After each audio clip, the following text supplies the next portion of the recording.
we talk about innovations, we don't want to talk about just regular innovations. We want to talk about disruptive innovations that are impacting the remote areas. This is Pankaj Gupta from EthAum Venture Partners, and this panel is hosted in collaboration with Tespack, which is one of our portfolio startups that we onboarded in January 2023. Tespack offers a mobile energy solution for the off-grid users, especially in the healthcare and education sectors in remote areas. And that's why they're extremely popular in countries like Africa, South Asia, and Southeast Asia. Today, we have a fantastic panel, very diverse, I would say. Mr. Henry Brown, Dr. Nidhi Keval-Ramani, Mr. Prashant, and Ms. Shivangi Butts. So without further ado, I would request our founder of Tespack, Mario, to do a brief intro of Tespack and himself. And then I would request our panelists to do an introduction of themselves. And then we'll get into interesting questions that Mario has for the panelists. Mario, please take it from here. Thank you very much, Pankaj. First of all, thank you very much for the opportunity, guys. It is a pleasure to be sitting down here with you. My name is Mario Aguilera, and I'm the CEO and founder for Tespack. Tespack is a Finnish company that specializes in creating off-grid energy solutions in order to power educational content. Prior to the pandemic and COVID, actually, we used to create B2C products in order to power athletes and people that work in remote areas. But as the pandemic hit Europe and the different markets, we had to make a pivot, and we started working in remote areas with educational content with different organizations, such as the ones that you are currently running. For us, actually, the NGO area is being a very important part, as we have been able to collaborate and see that there is a lot of change and demand for energy in remote areas that actually are used in much more beneficial ways rather than just being for leisure usage, which is emergency response, which is part of what you guys do. A pleasure to meet you, and thank you very much for the opportunity to be talking with you guys and picking up your brain a little bit. Thanks a lot, Mario. Appreciate the introduction. Now I would request Henry to do a brief intro. Evening, good afternoon, ladies and gentlemen, and colleagues on the panel. My name is Henry Brown. I'm the country director for Thin Church Aid here in Myanmar. We provide long-term development, but also humanitarian aid. And we believe by harnessing cutting-edge technologies like your companies provide, we can do a much better job than we are doing at the moment. So I'm very excited to be here today, and I'm looking forward to discuss that with my colleagues. Thanks a lot, Henry. Dr. Nidhi? Yeah, good afternoon and good evening. My pleasure to be here with all the panelists here. So I'm Dr. Nidhi, and I'm heading as a program director for Tech Mahindra Foundation, which is a CSR arm of Tech Mahindra Limited. And our key focus areas into education, employability, and disability. And with that too also, we have a key focus on a healthcare education. That's how we trying to bring it more to the, more people and more workforce to work in the clinical areas. So that's just a brief introduction from my side. Fantastic. Thanks a lot. Prashant? Hi, everyone. Hey, listen, I might not have a very elaborate set of introductions here. I'm just a short, sweet, a person who's been in this space for education, skill development, livelihoods, and so on and so forth. Ran my own business setup and in the education space, in the school space, K-12 school space largely, and have now kind of managed to collect a little bit of knowledge, and in fact more around. Okay, let me put it selfishly: to collect more knowledge from you all than to give more knowledge from my side. That's the karma that I hold, and yeah. So I'm here to help give my perspectives around education largely, and be remaining in that space for whatever I can, whatever it's worth of. And thank you so much for even pulling me in. I also am equally embedded in the tech for good space. So that kind of also helps me try and understand a whole bunch of dimensions and lenses that we hope we'll be able to speak of. Thank you so much. Fantastic, Prashant. You are being extremely modest. Shivangi, please unmute yourself. Yeah. Good evening, good afternoon, everyone. This is Shivangi, and I'm so sorry about not showing my face. I'm actually I'm commuting from one place to another. And I'm glad that you have invited me. Thank you for the opportunity. And I have a diverse background, and I'm glad that I can find one similar prospect from Dr. Nidhi. So I also work in medical education, and we are trying to improve the landscape of medical education over here in India. And I belong to Public Health Foundation of India, working with the organization for past 12 years and been associated with training division. And we do conceptualize, design various medical education initiatives for the physicians elaboratively, and we have now ventured into training other allied healthcare professionals as well. And we are dealing with mostly the topics which we found that they need to be bridged from the curriculum of medical education over here in India. And what is the current scenario where we can work and amplify their education into that. Thank you so much. Thanks a lot, Shivangi. Hopefully we can see you pretty soon. That's a lot of pressure on you. And sorry if you hear the sounds of horns and everything. So I'm sorry about that. So far, it's perfectly all right. Sure. Okay, now Mario, it's your turn to take out some really sizzling hot questions from your pocket and ask your fantastic panelists. Please go ahead. Thank you very much, Pankaj. Theo, so I thought that we have been working as a company for the last, I would say, 2 years with different NGOs around the world, from Plan International, UNICEF, United Nations. And what I think it differs between the private sector and the NGO part is that you guys work with limited resources and with different timelines. So it's a little bit much more difficult than in the private sector, as I can see, because, you know, anytime we need money, we can just go fundraise, work, go in, go out, and then we're okay. But I know that NGOs work with timelines. You also are restrained in terms of resources. And I would say that the job and the work that you guys do is much more difficult because you're working very further places, the people that do not have access to help. And in a sense, for me, NGOs create a little bit more of impact that sometimes even the private sector, because, you know, we have seen Microsoft working with UNICEF in order to, let's say, fast speed the development for education. So the first question that I had for you, so we can just keep it in the record, and we're able, in order to even improve our way to cooperate with different NGOs, because we have a lot of companies also in Finland that are trying to reach the educational market in developing countries or let's say emerging markets. It's to understand what's the mentality, how it works.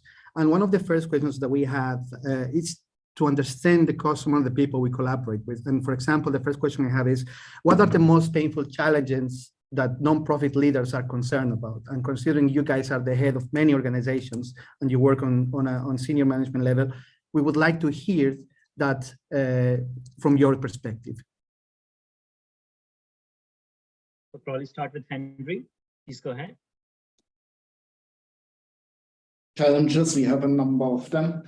Funding, of course, is one major problem which we all face. Not only we, I think also you guys in the companies not always have the money which you want to have. So that is a problem for us. And we see a situation at the moment where political tensions increase, where the climate change problem worsens, and where problems for the people in very remote areas just continue to increase.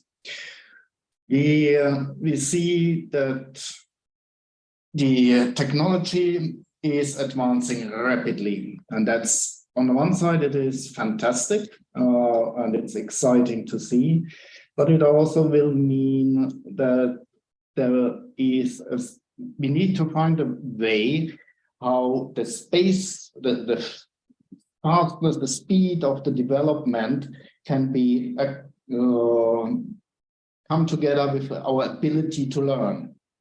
So if you make an investment this week and next week, the technology is so fast developed that it is hard to catch up with, that will be a problem for us as well.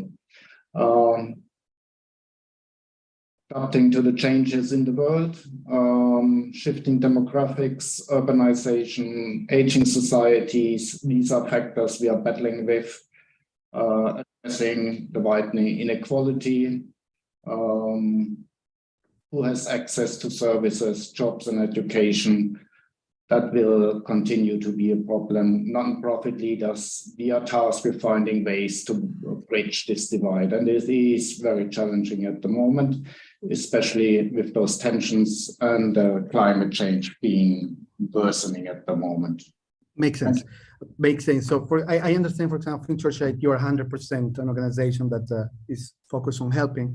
It's amazing. And it's very nice that we have, for example, on this call, we have somebody from Mahindra, which is actually a very big organization in terms of the automotive. And actually, these are companies that actually are looking to do good and collaborate with other NGOs.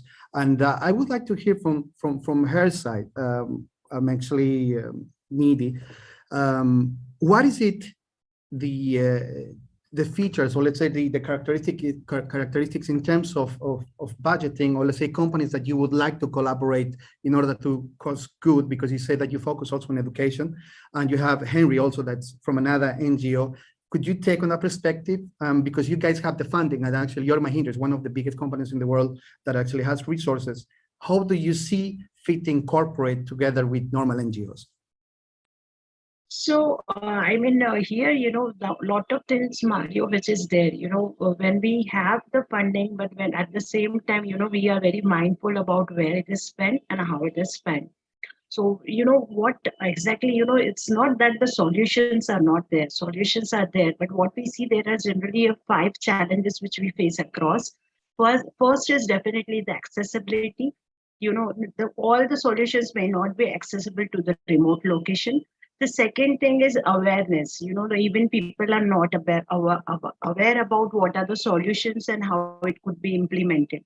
The third thing, which is really a challenge, is an acceptance. If we talk about the online learning prior to pandemic, no one was into accepting more that it is now, because pandemic has made us realize, yes, it's quite possible. So that is, the another challenge which we come across. So we look after the NGOs who are like-minded, who share the vision with us. There is a lot of transparency, and who work on these 5 areas, which is accessibility, affordability, awareness, and acceptance at the ground level. And the most important is the accountability. So it's the accountability for the end result. So that is very important aspect for us to partner with any NGO. The person who takes that ownership and accountability of giving the output driven, these are the number of beneficiaries who would be getting benefited at the end of the day, then that is how this proceeds further. That's interesting. But my question is like, I can see that you come from the private sector, which is result orientated. We want to see this. If we put the money, we want X amount of fantastic. But for example, you will see that sometimes I've seen that NGOs, or let's say Henry, sometimes when they are in the field, they need to deal with cultural differences, which is something I have seen a lot.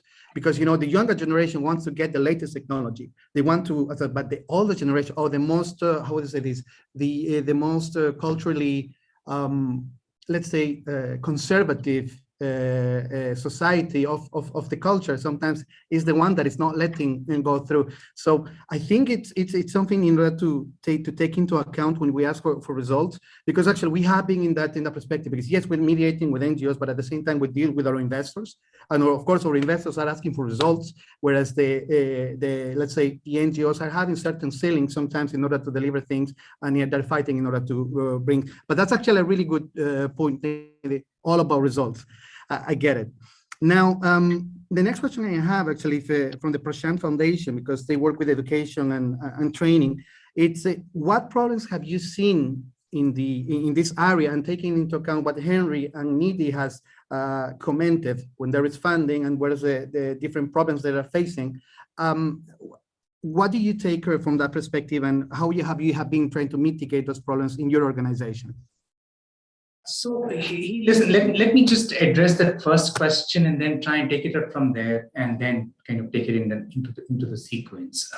My dimension and my understanding seems to be the lens that I have really put when I look at it from a nonprofit context. Essentially, there are 2-3 types of leaders and 2-3 types of organizations in a nutshell. And correct me if I'm wrong. And I know Dr. Nidhi and all of them would kind of just tie a noose around me and my neck and then hang me. Is that there is one set of organizations who are looking at impact, and these are keywords: impact, programs, spends, beneficiaries, the basic context around visual changes, which are more event-led. And you could look at hardware changes, you could look at infrastructure changes, you can look at buildings, furniture, facilities, and so on and so forth. And take it, and maybe in the same plane, or in the same plane, you'll also get organizations or leaders who are working in attempting to kind of better that a little bit and say, hey, listen, let's look at program content assessments and let's showcase some data on the ground. Let's say a pre and a post intervention kind of a context. Now, those are one kind of, let's say, cohort of NGOs, Mario. I mean, and of course, that's my little bit of distillation that I've spent over the last 25 years of being working in this space. I'm just trying to kind of see that as one lens. The other lens that I've really tried to see and look for in the larger design context in a not-for-profit space is essentially these the people who are on the sustainable growth, the deep-rooted systems change-led work, building in your objectives in the long-term stay, along with the donors' money and the work that they need to do, and look at it from a more long-term societal change, right, Mario? I think that's where, and then, I'll just give you an example. You can go into an education space and you can go to a college, you can go to a school in the community, in that village, and say, hey, listen, I want to give them digital literacy. But will that be enough to make that change? I'm looking at it from a purist perspective on one side.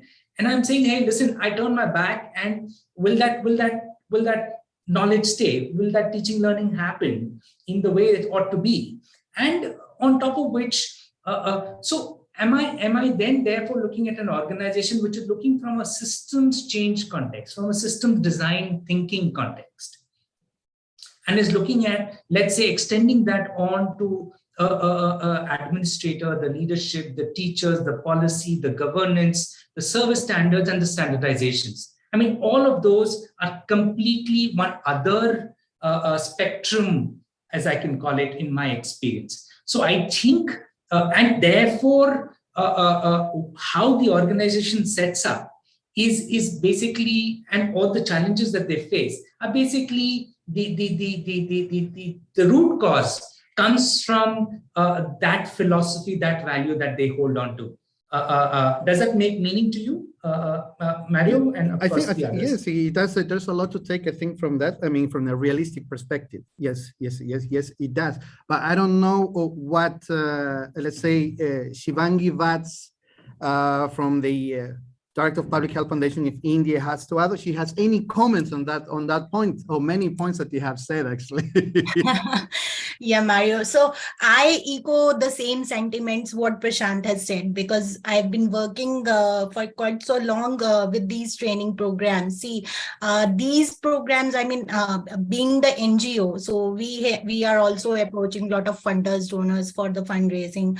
Apart from all these things, I mean, showing the impact is one thing which actually we are also getting questions from the donors side as well. So the pressure is for being the non-profit, the pressure on us is to show the results and the strategic solutions. So for like in the past, the nonprofits emphasis was on showing that programs were being used and accessed by those they aim to support, right?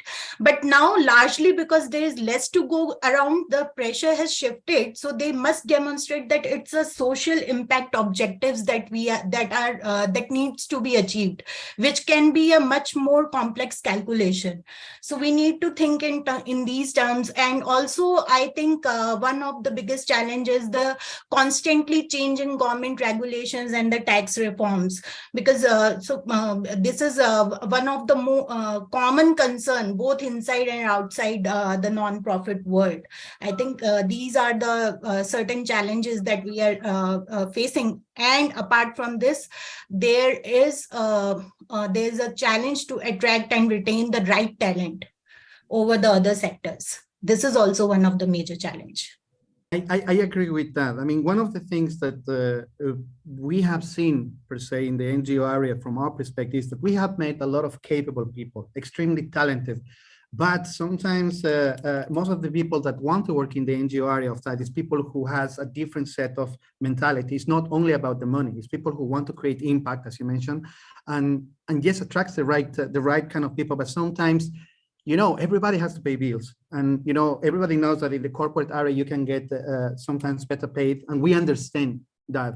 At the same time, I remember once we were talking with UNDP, some people in UNDP, and they, when I asked them what are the challenges, what is one of the thoughts that you have, or have you, as something that you have been asked that is extremely, sometimes shocking, they said that when an NGO goes into a country, sometimes some governments now ask for what's the deadline so you can leave, because it's supposed to be just to help us aid, develop a little bit, and then you have to leave so we can develop ourselves, which is interesting because this goes in line with the let's say with the lines of delivering things and social impact and things, because you know some people have been saying that NGOs make a fantastic job, but sometimes it's about the deadlines they have in order to you know, give them the will so they can carry on improving it themselves, which it doesn't happen sometimes. So the next question that I have, guys, it's hence you work in education, you're focused on impact. We know that the only way to actually improve people's lives is education. Education is the key for everything. And that's something that I have seen all over the world. And actually India, it's one of the best examples where I've seen this happening, where there is so much focus on education that the government is investing quite a lot. And actually we have amazing rates in terms of university performance and how people actually struggle economically, but at the same time, they make a priority education for their children. So they know that later on, they will be okay. That doesn't happen in everywhere. I mean, I'm originally from South America and Bolivia. And sometimes that has not been a priority for our government. So my next question is, what are the innovations and new solutions in the nonprofit education healthcare space that you are excited about? This is an open question, and whoever feels like, I want to go for that one, please take it. So I tried to make the list in what you've just said. I find it extremely exciting in India, at least, is I break that up into 2-3 segments, Mario. Sorry, and one segment is essentially the students and students-led changes and transformation that's taking shape. The other are essentially the teachers and the third segment, teachers, principals, as one box. And the third segment to me essentially is the administrators who run this entire machinery. And that's a very, very large number as far as India is concerned. And you know, India is large in size. So these administrators are the one who builds those policies. And then of course, the execution takes place at various levels, right from the state down to the last mile, which is at the community. And there are multiple layers in between. The interesting trend that I've been able to really notice, and I'm coming first to the students piece. And of course, I'm at this moment being agnostic of the fact that I'm not listing down programs which are more minutely looking at, let's say, school dropouts or let's say girl-child contexts or special needs contexts. These are sub-segmentations within the space of the students largely. Is one program that sounds to be a trend is essentially looking at the non-academic context, which is the post-scholastic side of things, which is the socio-emotional ethical learnings, the whole child education, as we can call it. The arts integrated learning kind of a context, which is more from the education, and within which you will have a very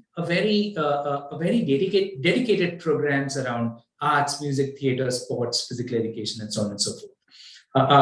And these are NGOs which are doing a tremendous amount of job to help build for socio-emotional, cognitive, physiological, and physical skills, all combined. So largely, that's one space, and that's one pocket of interventions that are happening. The other side is essentially more around career counseling, orientation, life journey mapping services, which are again one big segment, which they are now consciously looking at starting early from grade 9th upwards. And this could be in the public education system or in the private unaided school space, or in the other sub-segments of the schools or the colleges, in both those two levels, higher education institutions as well, where they're able to build for these services from an NGO context. Then there is an extremely big pocket of deep tech, adaptive content and curricula, and take that as and recognize the uniqueness in every learner and build services around that. And that's the other set of interesting trends and services that are walking in and solutions. The third essentially is the STEAM and the STEM based contexts, which are essentially the science kits, the tinkering labs, and the labs-based pieces, which are there in the schools and in the colleges. And the last one, essentially to me, that comes out is basically vocational education and the finishing schools. So I think that, to my mind, is one pocket of what I have been experiencing and seeing from a student's side, whether it's from a K-12 school or a higher education institution context. The next level of investments, which are more long-term systems change, and I constantly keep pedaling on that. I'm so sorry, but there is some edge towards looking at it at a more deep-rooted space. Mario, is around, and of course, which is not visible to the naked eye, is about teaching solutions, capacity building, skilling, vocationalism, volunteerism, and so on and so forth. Those roles which are solutions in itself, the pedagogy. Those are the pieces which lie in that space, and there are very many NGOs doing work around in that space here. And the last part essentially is the administrators change. And some NGOs are really placing themselves thick and thin into that space, which is to look at systems change, which is to look at processes, systems, governance, workflows, work streams, guidelines, SOPs, iterative pieces which the administration is doing, and be able to understand the teacher lifecycle management, or look at the legal processes, the reports management piece, and look at it from a leadership training, and look at it from a books distribution management system. So those are the more larger back-end pieces of deep dive. It makes sense, everything from the administration's perspective, from the content and the tools, etc., etc. It makes sense. What do you think about that, Henry? Because I can see that you're listening very cautiously, and I see an analytical face right now. Let me first say something about a discussion you had before. You talked about the assessments and the impact we are looking for. And I was lucky once to work in an NGO where we did it. And we went back to the projects which we did 5 or 10 years ago and looked at what impact did we have on women. And we had to say that in the end, it was 0 positive impact. It was not a negative impact, but it was not a positive impact. So we need, if we are asked by our donors to make impact assessments after the project, it doesn't say a lot. It tells us the results, but it doesn't tell us the impact. So we need to have time to do such things. You asked me what I'm excited about. I read an article recently about schools in vocational training in Africa, which are now utilizing virtual reality and augmented reality. I think that is something which is exciting. Yep. But what makes me more excited is the question, how do we do that in remote areas? In remote areas where we have no power and where we have no internet, both. How do we bring power and internet to an area where there is none? That is, I think, the big question which we need to answer in order to bring change to vulnerable communities. I 100% agree with you, Henry. I have a presentation for you after the course, but it's very good point that you have to mention that. I don't know why you mentioned it, but it's amazing. I have to say. So I think the advantage that we have these days in terms of technology is that we're able to replicate, because of the digital era which we're living right now, we can pretty much copy paste the educational system from one country in another one and improve it even better. It's just when I look at right now the opportunities that people have in remote areas because of the, let's say, the strides that we have done in technology, it's not like in the past that the remote areas can be forgotten about, because now there are solutions in order to bring content. And you know, the new tools that are appearing these days in artificial intelligence, in AR, VRs, they really complement a much more holistic approach of teaching and making school much more profound and actually something that is actually nice to do, because you know, I'm from 1983 and I come from a different generation where actually we dreaded going to school. It was hard for us. We had to be memorizing with a stone sometimes. It was at different times, you know. But right now I have seen people, for example, in Finland, my daughter, she loves going to school. Once we had a holiday, and said, okay, we're gonna go on holiday. We're gonna ask for one day on Friday so we can go together to school. And she said, no, I have school. I have to go to school. I was like, okay, I need to understand why is that? What are things doing that other people are not doing? And this comes back to the whole, let's say, approach of teaching and how they have been starting teaching, which is something that Finland has done really well. I think the Nordics as well and part of Europe. But sure, what the next question I have actually, and I think this would be for our consultant in education. And actually, Pankaj, do you have any comments so far? Would you like to add something on? Because I can see that you wanted to also talk a little bit. Well, are you hearing me? I think he just locked. All good, right? Sorry, you were asking, whom are you asking this? No, to Pankaj. Pankaj, can you hear me? Because I think you just yes, lost I can for a while. hear you. Yeah, okay, good. Yeah. Good. Okay, so the next part of the question I wanted to ask is how do you guys see this space evolving in the next 5 to 10 years? NGO, education, healthcare. I don't know if you Dr. Nidi, would you like to take on this question? As I'm quite sure you guys are looking into this time frame for results. How do you see that? So Mario, yes, I mean, we have talked about, and one of the aspect you said, the training methodology or pedagogy has changed, and it has to be more of, the student engaging activities. And if we talk about, it could be a lot of things which can be brought up together. And, that's where the AR, VR format comes in, and also it comes also the metaverse and virtual reality. But yes, as I also echo with what Henry said, this is very difficult to pass on this to the remote areas because of the constraints related to the power and the internet connectivity. But what I see is this technology will help to reduce the duration of the courses, will help us to make the courses more effective, will help us to make the student more involved in the courses. And as well as the best thing which is happening in the education now it is turning towards the application based learning rather than the theoretical or technical learning. So this is the best thing which can come only through the virtual reality and metaverse. So like, for instance, if I talk about, initially it was very easy to practice a medical or clinical skills on the patient, but it may be very fatal for the, patient if anything goes wrong. But if you do that on simulation technique or in virtual reality, you can be, more confident and more precise how to do that procedure and then do it very correctly and reduce the medical errors. So this is where I see that there is a lot of scope.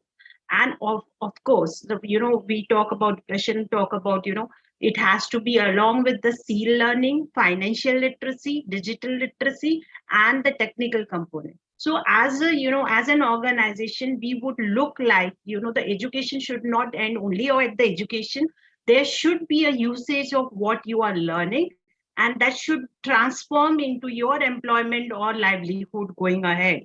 Then there should not be a bridge gap. We see a lot of people who are getting graduated and literate in India but still unemployed. So that is something which we really would like to take care of by giving them a proper skill, appropriate skill at appropriate time, so that the moment they complete their course, they are confident enough and productive from the day one. Nidhi, that's a good point what you're saying. But my question is, it's a big issue because let's say you address the part of education, the part of let's say Mahindra wants to do, want to adapt, wants to develop as well. It's a program in which you can also offer employment apart from education. And when you get into the area of employment, of course, you need to work hand in hand with the government, and that's a different kind of ball game, right? And I can see that you guys are looking into results, and it's very inspiring to see that. It's I just think the political side is going to be a little bit of a tough cookie to break, but it sounds like you guys are in the right direction, and it's very nice to hear about this. Shivangi, do you have any kind of thoughts to add on what Nidhi said? Because I think it's quite interesting. Yeah, so I mean, I completely agree with Nidhi. The thing is, I was discussing in the introductory session that I had with Pankaj. So I was discussing that recently we have developed one program on application of AI in healthcare settings. And we were getting the calls from the physicians because they were not really sure actually what exactly AI is doing in healthcare. And they just wanted to enroll themselves because they wanted to know that what's the buzzword, why AI is there, and how we can amplify or we can get involved into this. So that program that actually made us think that there is a gap. A person who is developing the software or who's developing the solutions, they are not in connect with the people, the end users, means the physician who is going to use that technology and the care provider. So these are the certain gaps. And also, like Nidhi was saying, that we are now seeing a lot of, you can say, new technologies emerging in the medical education. And we must prepare the students, the medical graduates, for the medicine of the digital era, and making them aware about the new technologies like simulation, virtual worlds, gamification, and also the use of social media. Also, we need to train the medical educators. So they should also consider new media suited to train the students in the modern healthcare settings of digital era and permit them to practice in real world situations. Of course, it comes with medical, legal, and other ethical considerations, but still, this is one space, the medical education technology, that is going to be evolved in future. Shivang, I completely agree with you. And there is something that I like that you use that word, because I have been hearing it a lot in the tech space, quite a lot, buzzword. And that's the problem. Sometimes I have, many CEOs, of course, we're the masters of marketing, as they say. And once I asked one investor, what's a marketeer? He's just a professional liar. That's what he said. So my take is that, yes, there is a lot of buzzwords going around AI, machine learning, blockchain, data sciences, AR, VR. But something we realize as a company for us is that the customer doesn't care about this. What they want is a solution that works. And I completely agree with you that actually, sometimes I think that AI and artificial intelligence actually is in the future, it's going to be a part of IT, and that's it. But actually, it's a key component that these days is actually regulating. It's going to regulate the market of who is who in terms of how we can improve technology in the software arena. And at the same time, it's gonna help out quite a lot in order to reduce costs, and also it's going to take many people's jobs in terms of financial analysis, etc. We can debate about that. But my question, I have a question around this area for you guys, because I come from the tech side, and my core is energy, is develop technology that can power things in remote areas. But many people outside NGO area would say, why NGOs care about AI? Why about machine learning? Why do you need blockchain? Aren't you just eradicating poverty around the world? Why do you need all this? Yes, there are tools, or is it just that you're just trying to get more money into your bids I'm providing? So can you please take that a little bit and explain me a little bit as an external party, why do you need all these disruption technologies in your arenas, please? So I would like to add on to this. So see, various technological innovations for teaching and learning in higher education systems and prospects that aims to promote the practice of skill development and simultaneously optimize the educational experiences, and they categorize or classify them into various sections. It could be systems based on computer support for the learning of basic medical sciences, or it could be computer simulation systems like Nidhi was talking about for training and testing of clinical competency, or it could be system-based computer consulting, or it could be systems based on computers for data management and quality assurances. Of course, we need to train our medical graduates into this, also the current clinical practitioners. So people are clueless about the use of technology. Of course, they're using various devices, various other we have the robotic arms nowadays for the surgery and other things, but still we have a long way to go. Understood. So there is a lot of things I think that we can take from that. Yes, aren't there many? Isn't technology just created out of technology? It has to have the disruptive application dimension built into it, right? Irrespective of the space that it enters, and irrespective of, I mean, it is. Isn't it more application based to my little understanding that there is? So if I look at ChatGPT, while of course it came and has come with that certain perspective, but I think people are still figuring out so many other applications from that.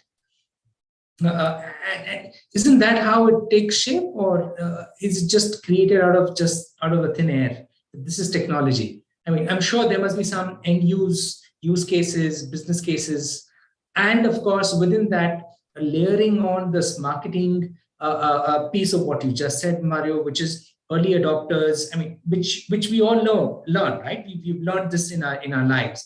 Who are those market segments which will pick on those applications quicker, will adopt technology better, and then look at the next layer, which are the left and right of that segment, to start to take that trickle effect in that technology application, whatever that might be. Isn't that how it is done, to my mind? Prashant, are you asking this to Nidhi or yeah, to Shivangi? Or to Shivangi and to Dr. Nidhi? To all, I mean, I don't know.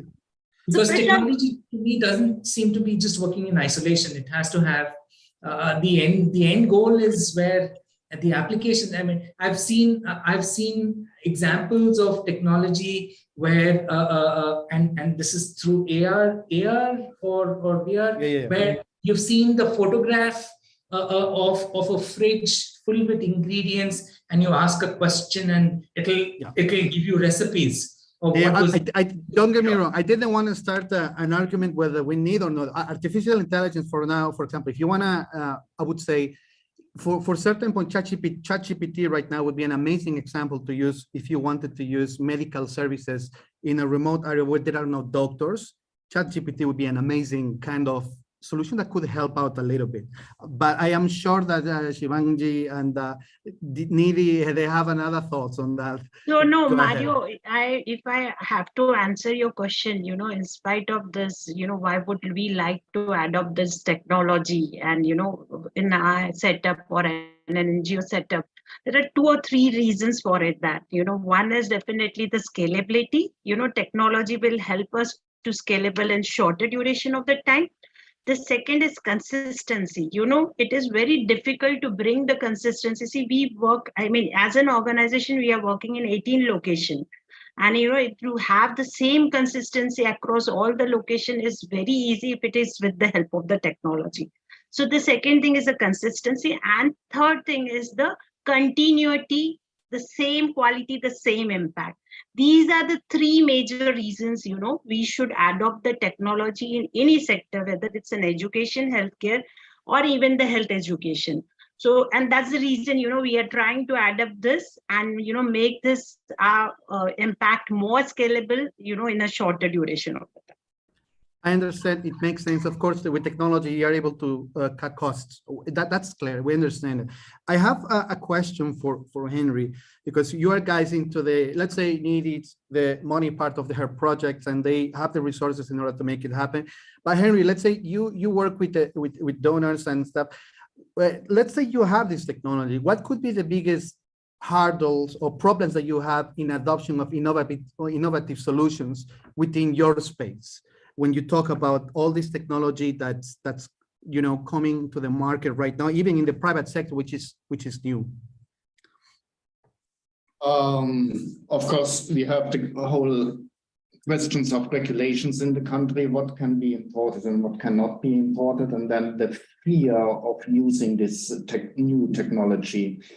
And I think it's also a generation gap. Some people feel that the power they have is threatened by this AI. Yes, and that's one of the problems we are dealing with. But on the other side, we have areas where there are no teachers. The students do not get any education. So not bringing in the new technology, which can help with education, it cannot provide totally at the moment the education, but it can help, would be violating their rights. And so I would like to find ways to bring the technology to the people who need it. And I think using the best tools is also what we owe the people. We are not driving around town with an old bicycle anymore. We use a new bike. We use an e-bike. We use a car. So the best thing is also what we owe the people we work for. One other example, it's not only about our services. It's also what we do in our offices. We can do our job in the offices much better with this technology.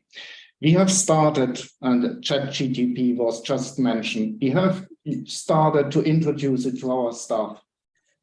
The office within 2 months has changed. People are happy. They are not afraid of using English anymore because they have a friend who helps them now. They write the best emails, wonderful work. Project proposals. We are working on so many different project proposals at the same time because we are not in the nitty-gritty anymore. So also in our way how we work, and not only what we do, AI or the whole technology sector can help us advance and do a better job. Understood. I completely agree with that. And this is actually the last question we're going to have, guys. I don't know if you want to add anything there, Nidhi or Prashant or Shivangi. You could add on that, because actually I agree with Henry in regards to ChatGPT. I was a little bit hesitant in the past because I was a little bit reluctant in order to take new technology that is not proven and make my organization dependent on it, because then you can it's like an addiction. Once you have it, you need it, and then you cannot stop because the company stops and then you're screwed. It's like pretty much I could not imagine my life without conference calls, or without Word, for example, without PowerPoint, or without Grammarly, or without now ChatGPT, which it helps quite a lot. And we're actually, in our company, we're implementing artificial intelligence, or for example, in battery algorithms in the near future, because that elongates and make the battery life better. And that's actually where we're going, because this is important to do. So Nidhi, please, you have 45 seconds or to a minute to answer or to add on into the Henry's comments, please. So yes, I do agree. You know, the artificial AI could help us a lot of things easier for us, and we can do more effectively, as I said, and you know, we can collaborate more on the quality aspect of it. So that's what I will say, whether it's any stream. And one of the example is definitely a chat GPT, which is making a change nowadays. Perfect, understood. Yeah, Prashant. It's absolutely undisputed. I mean, there's no two questions about technology. There's no questions about should we or should we not. It's to me, it's about how quickly can you adopt this? How quickly can you build on all age groups? Henry looks at the older age segment as one example, and I am saying, hey, listen, education, vocationalization, technology-led education and vocationalization is the way to go. I mean, there's no two questions about it. The future holds that, but I mean, in the same line, wanting to add one thing, that it's not, tech can be used as a tool to improving your life. It cannot be the reason why you're there. Yeah. I'm just trying to make that difference very clearly sorted. I agree, and I completely agree with that. And then therefore, one has to understand it from that perspective, and not that you're overboarded by technology everywhere. And that, to my mind, is where, at least at the community level, there is a strange sense of fear, irrespective of the country that you go to. There is a constant fear. Hey, what is this that I'm going to be getting into? So I think that's where my behavioral contexts start to, and behavioral education is equally important, and that's what I don't want to say any more than that. I understand, Prashant, that your point is valid. I think that technology is a tool for humanity, not humanity should become the tool, because that's what is happening right now with social media and the younger generation, as I can see it. And I completely agree with you. Shivangi, you can have the last comment before we go into the raw session. Yeah. So I would conclude in terms of medical education and healthcare only, because that's my background. So I would say it's a matter of perspective. What kind of medical education do we seek to deliver, right? And talking in terms of what you just spoke, appreciating the miracles of technology is one thing, but making appropriate use of them is another. I hope everyone agrees. So technology already plays a huge role in delivering everyday systems and perspectives to us, but it should be kept in mind that using it effectively should neither undermine the doctor-patient relationship, the human touch that I would say, nor compromise the patient's right to life-saving and cost-effective care. So conclusively, although e-learning offers immense opportunity for high quality and universally standardized medical training, it will never be able to replace all aspects of real life experience-based learning gained. I guess, Shivangi, you do not agree at all that artificial intelligence is going to be replacing humans in the short term, right? Right, I guess human touch can't be replaced by any technology. Okay, I agree with you.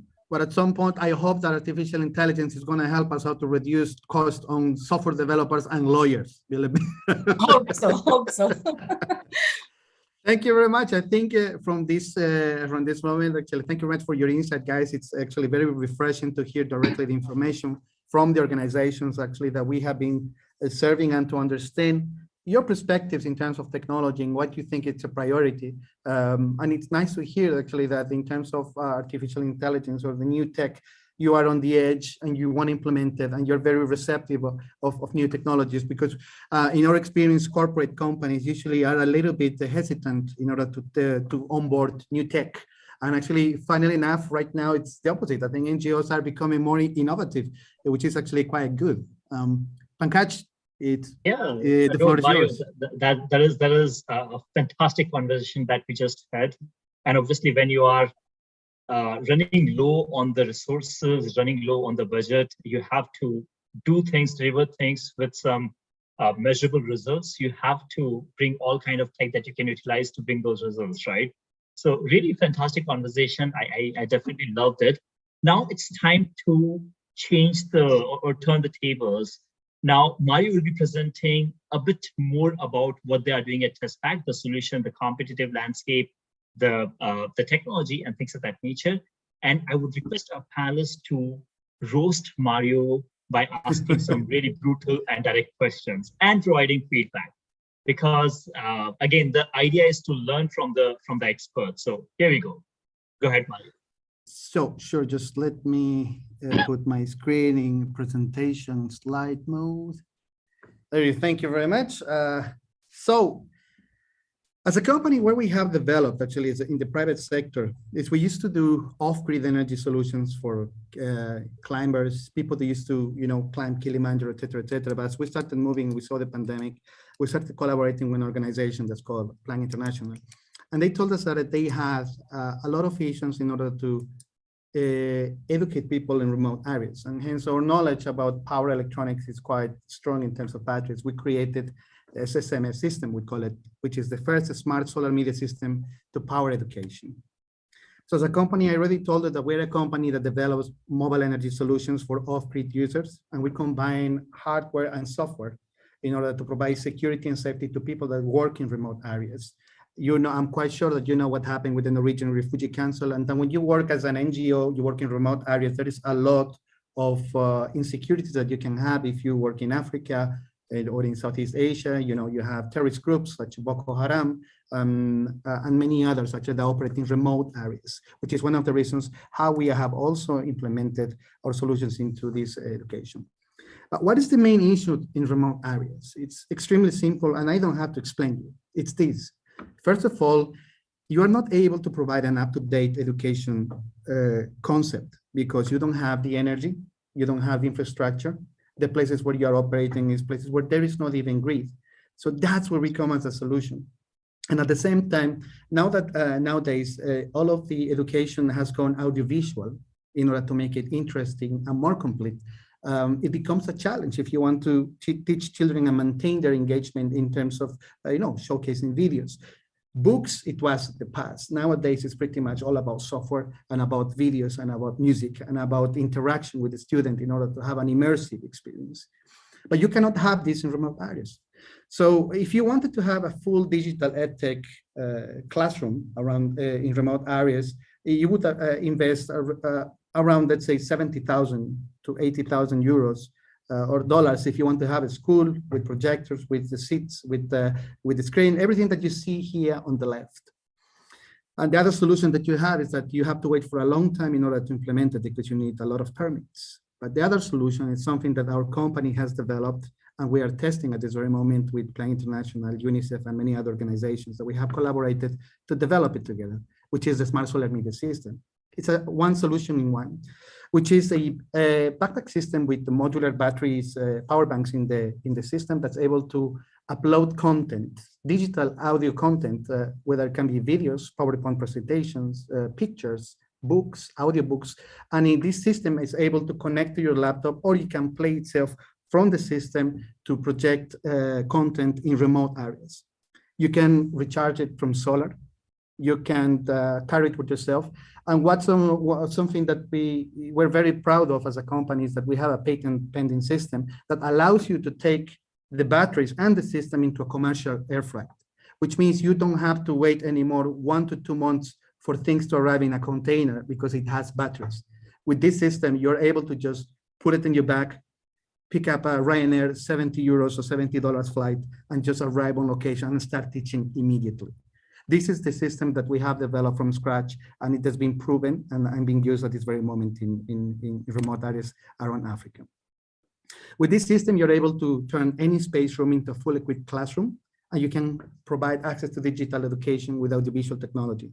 We're in the process of also of implementing internet with a dongle, also at the same time to be able to provide a little bit more of a range in terms of what you can upload in terms of content. And with this technology, you're able to immerse more people in a classroom or in a village per se, rather than just having a book. At the moment, this solution is being used by these organizations and UNICEF, Plan International, UNDP, Solidaridad, Red Cross, World Vision. And we're very happy to see the results because as Nidhi was saying, is technology is important, but we need to make sure that actually addresses issues, the real issues. So what we have done in order not to create the technology that is just almost what the customer need. It's I was in Africa in the north of Ethiopia in Bahirda, where you see this place, and we developed the technology hand in hand according to the needs of this organization. So we are able to just have what they just need. Something portable, light, that can play every kind of content that you need for audiovisuals, and in order to deliver results immediately. As you mentioned, guys, all of you touched that subject of results. If you want immediate results, with this system, we have been able to achieve that, because just with one system, we have been able already to gather data to see that we have taught more than 2,500 children just with one system. And actually, and that keeps on increasing around the villages that are using the system. These are a couple of the successful projects that we have gotten, and actually we're very happy to see that the technology in our company is growing fast and rapidly. Because in the past we were creating technology for climbers, but we realized that actually our technology can be used for something that is much more important, which is actually education. We have projects in Ethiopia, Mozambique, Uganda, Kenya, Zimbabwe, Eswatini, Somalia, Malawi, Zambia, Congo, Colombia, Laos. And I'm happy to say that we have been able also to be collaborating a little bit with India, because we collaborated with the Jaipur University of Engineering because when COVID hit, we were not able to manufacture in China. So I moved part of the manufacturing in India, but we had to leave after we, of course, things go back to normal. So if you want to have self-sustainable solution, you need to be able to upload content, your own digital content. So our system is it's white label. I mean, not white label. Our system is it's made so you can upload any content that you want according to the needs of any Ministry of Education, because I know that you guys work hand in hand, and you cannot have, let's say, the standard educational content that we have in Finland. You can take it into your country, because we know that each country wants to have the syllabus. So with our system, you're able to maintain that, and you're able to upload anything you want.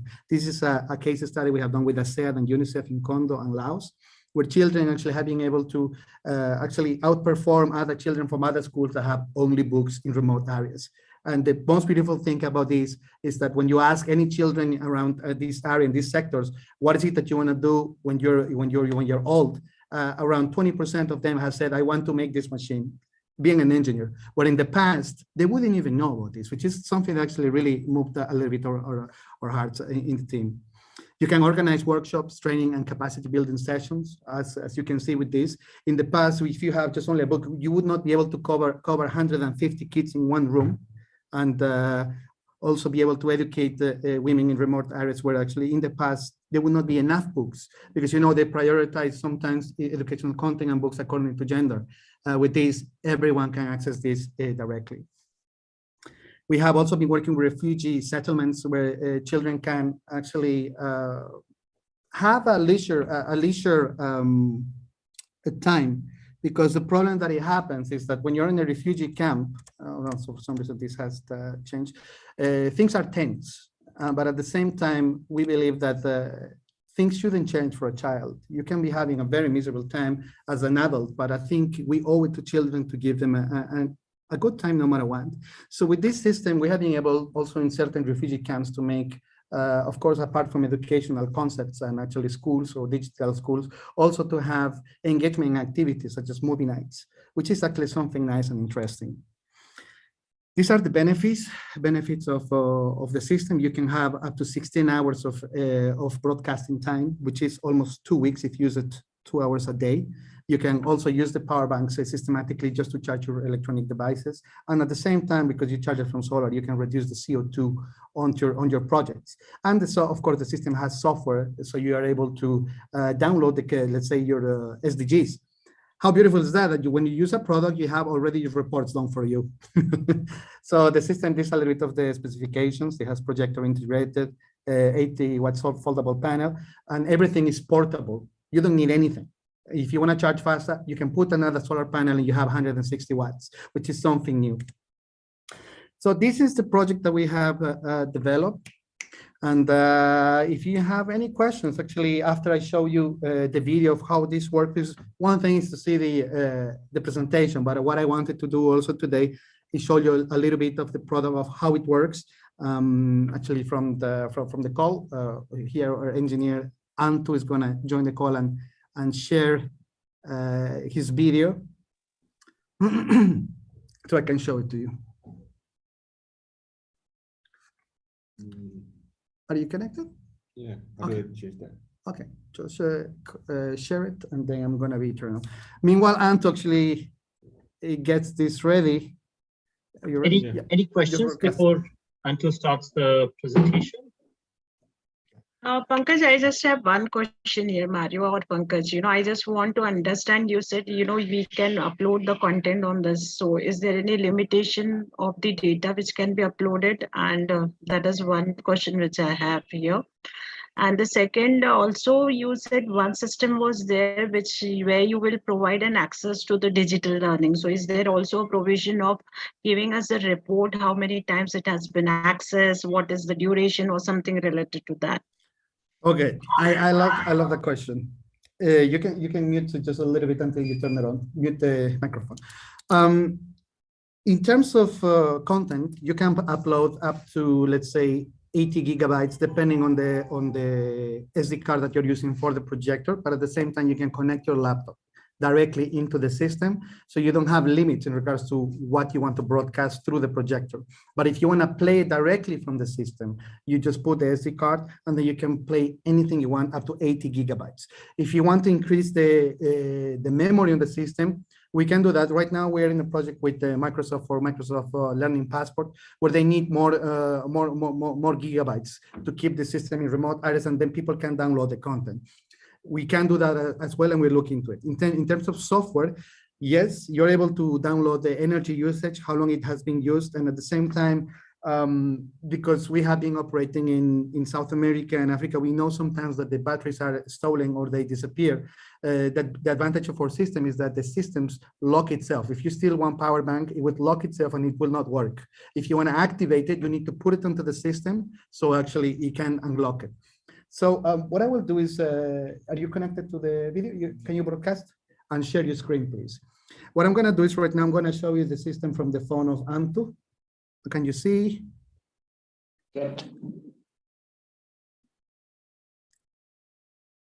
So one can only have the preloaded sessions, or we can take the live sessions as well? And you can, if you connect your lab, there you go. That's how it is. Let me go. So what I'm going to do is this way. I'm going to my mic. Okay, cool. Show me this. So the system, you can have pre-uploaded content into the projector, and at the same time, you can connect it, put it through the front. Here.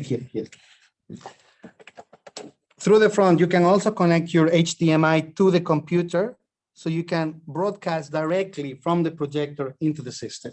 So for example, look at the system right now. It's completely isolated. It is not using any kind of cables, and you are broadcasting the system. With the remote control, you can actually choose the content that you want to have from the micro SD, whether it's a video or a presentation.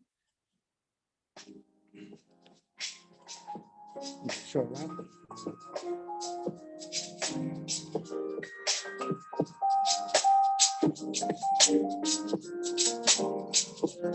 That.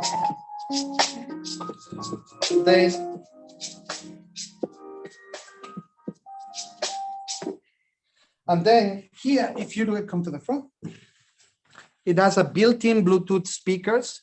So you can, if you want, you can separate it and put it at the back of the classroom so you can teach and you can cover more people.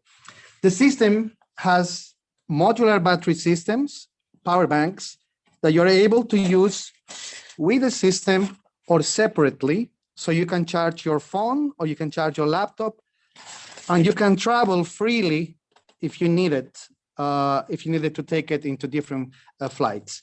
So as you can see here, if you finish using it, you close it, and then you have your school in the back, finished and ready to go.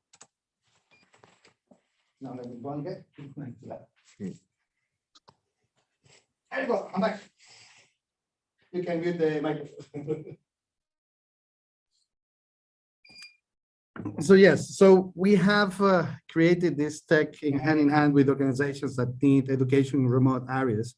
And yeah, please go ahead with the questions that you guys may have. I think it's a fantastic product, but where do you want to go next? What I think this is, you called it a school in a bag. I don't think that it is a school in a bag. I think it is a tool that teachers can use. Yep. But we work with students who don't have teachers, students who are on the go, on the move, either from one village to another, or from the village to a refugee camp, or to the city, or to another country. Mm-hmm. So adding something would allow to personalize it so that you could use it together with your device, but when you are not with the device, you also could do something. So handheld device, cheap, not very complicated. That would be something I would be interested in, so that we can work with young people who are on the move. The other one, we are very keen on quality education that allows people to get a job. That's why we are looking at career guidance counseling, helping people to make decisions to find the right job for them at the right time. So adding a counseling component. The content component, that's okay. Two things. The first part of the comment actually is about giving small devices to different children. It has been done. The problem is the same. How do you power it when you give them, you have 100 tablets, you need to charge them in remote areas. You have your device connected with your device. Connected with the, yes, we can do. But the problem is, yes, you can have an interactive session, of course, to gather data, et cetera, et cetera. Yes, we could power up to, let's say, 120 amps from the battery system, so we can share it from other devices. But this is more of a collective system, so the teacher uses it, as you mentioned, as a tool in order to cover the classroom, like and to cover more people, because sometimes even in these sessions, it's not only children, also adults, and I completely understand what you mean. And in regards to the content, of course, the content could be into the system, and people could use it on their own, or the village leader could use it. But it always needs somebody operating. But depending on the needs, we have other solutions. But the projector and the speakers is just one part of the system. If you remove that from the top, that's a normal battery system that you can power anything from 5, 12, 16, and 19 volts. And now in terms of training, what we have done also in Zambia is that they use those boxes in order to power clip haircut machines. So now they have mobile, it's called mobile hairdressers. So people are starting to work with those concepts, not only, let's say, with hairdresser, or let's say, or barber shops, but at the same time to also to have a small UPS, which let's say point of sales, and people can recharge phones, recharge power banks, recharge devices, because you know in Africa, and they pay up to, let's say, 70 cents per charge per mobile phone, depending on the length that it takes. So with this, we're addressing that issue as well. But the usage for the system is it's much more than education. You can also use it to power CCTV cameras. And there were also some refugee camps that they were using this to power LED lights with sensors, because sometimes in refugee camps, when at night people go to the toilet, it's extremely dark, and there were a lot of mishappenings in the toilets in the women's area. So with this system, they were able to recharge it from solar, at the same time at night, put the lights with sensors. So, then women can go to the toilet safer, and things will be much better. But I completely agree, Henry. That's a good point.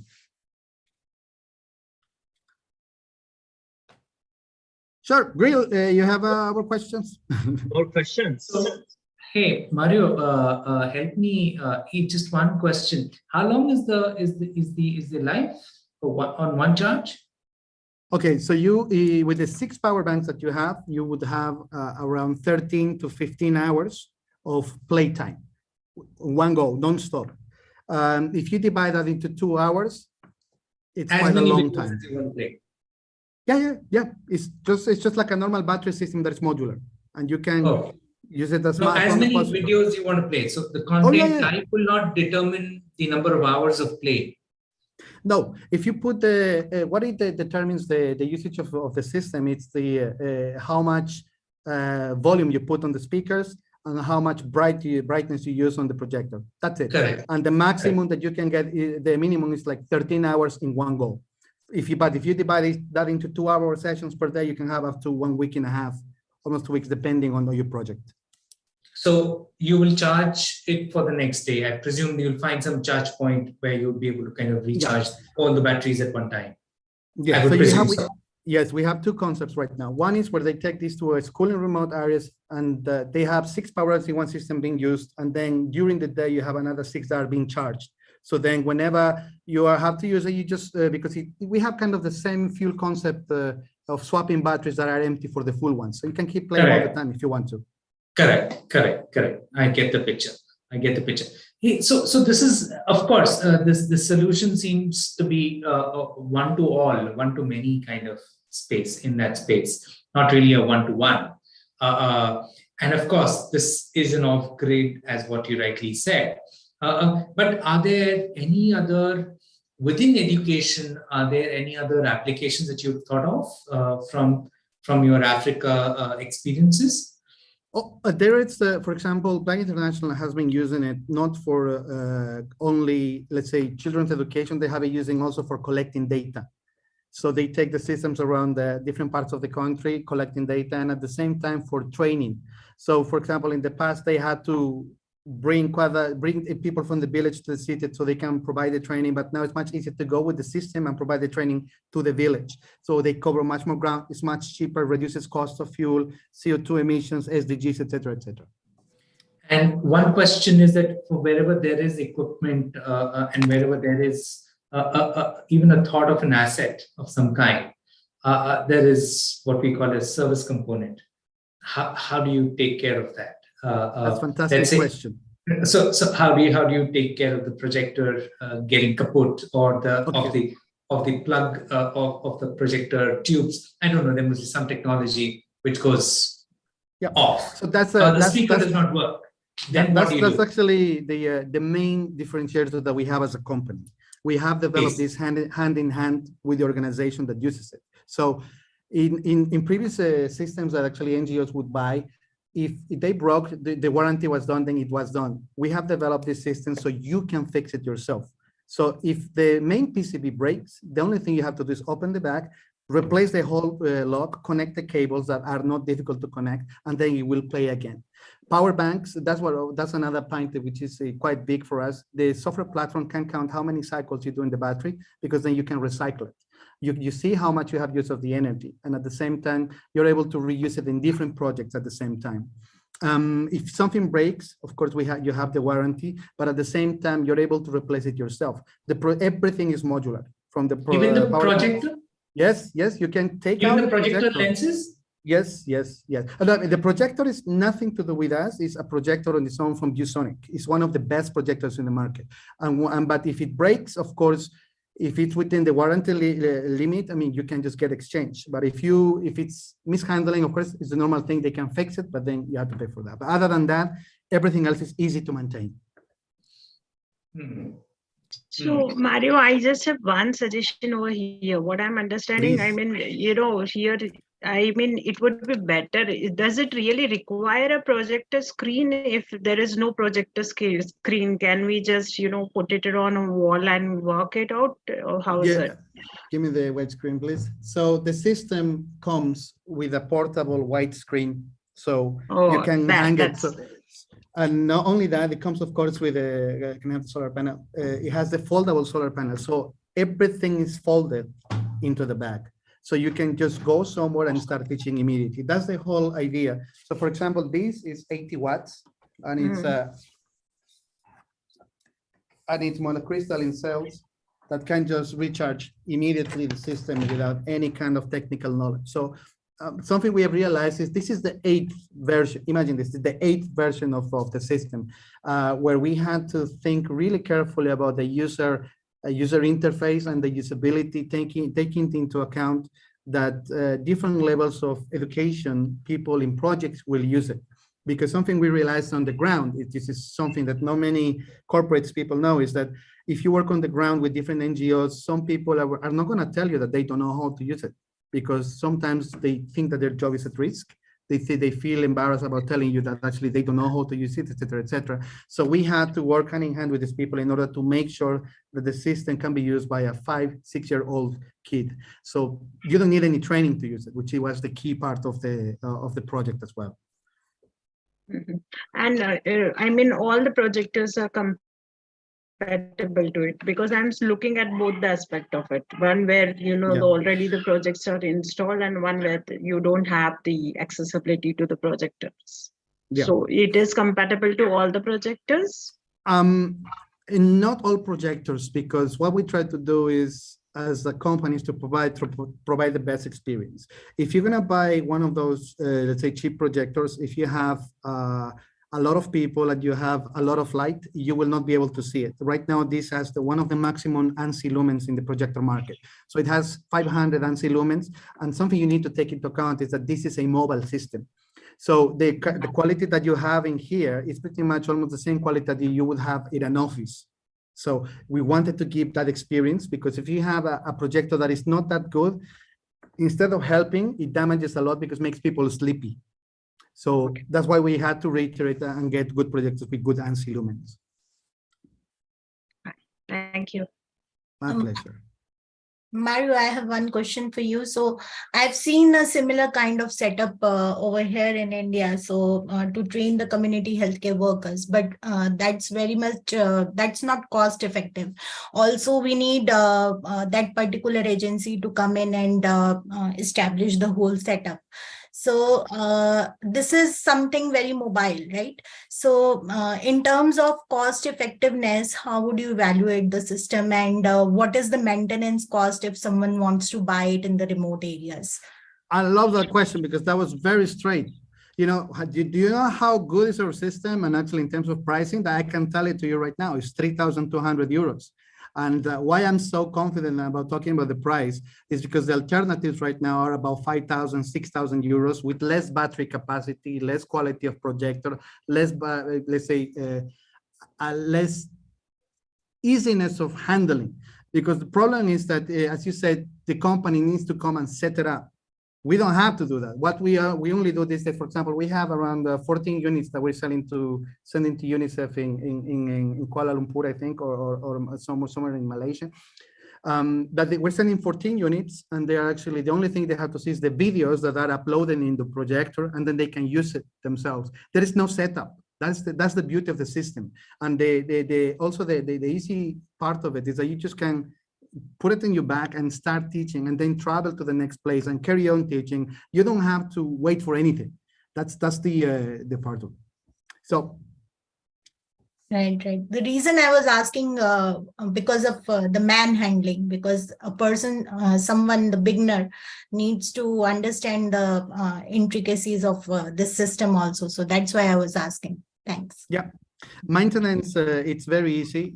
What we tell people is just treat it like your laptop. Right. That's it. And actually, this is a little bit stronger, but it has a rain cover, and everything's within the system. No problems whatsoever. Right.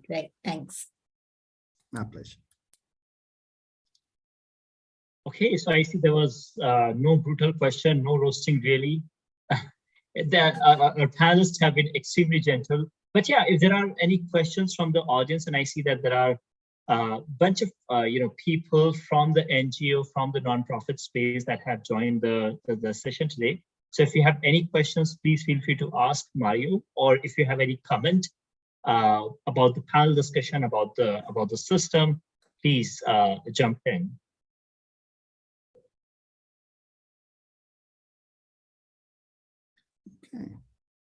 Okay, there are no questions or comments so far. Okay, any final comment before we wrap up? Actually, I have one, Pankaj. I mean, it's this is the first session that we have done to gather data and in order to know what needs are there in the NGO market. But actually, we also like to give back. And actually, on May, we're planning to make an event for NGOs where we have a lot of finance people that from other organizations that have been fundraising. So this is going to be a session about fundraising for your NGO. So we're going to have Mika Valalto from Fingo, which handles 300 NGOs here in Finland, and how he has, let's say, fundraised quite a lot of money for his entity in the past. So we thought that we're going to share that information here. So should anybody or in an NGO would want to know how they can fundraise for the different projects they may have outside their scope of comfort, which is, let's say, their market, I think this is going to be a nice session as well to talk about. So that's my announcement. Fantastic. So Mario, probably you can share more details about the event in an email or probably on the event page, and then people can join the panel in the future. But yeah, again, thanks everybody for joining today. Really love the fantastic conversation, the interactive conversation that we had today. I wish we could see Shivangi's face, but anyway, probably that's for the future. And again, I think the roast session was not really brutal. We could have asked some difficult questions and given difficult feedback to Mario, but again, that's all good. Thanks everybody. Why do you have to be so corporate sometimes, Pankaj? You like to see suffering your startups, man. You should be happy that you have nice people working with you. It was actually very well presented. He did not left any. He did not leave any hope for us. Thank you. Exactly. Thank you. Exactly. See, you got some fans over here. Okay. Thank you, everybody, and we'll reconnect soon. I hope we can collaborate in some way and take it from there. Take care. Stay safe. Thank you. Thank you so much. Thank you so much. Bye-bye. Bye. Bye. Bye.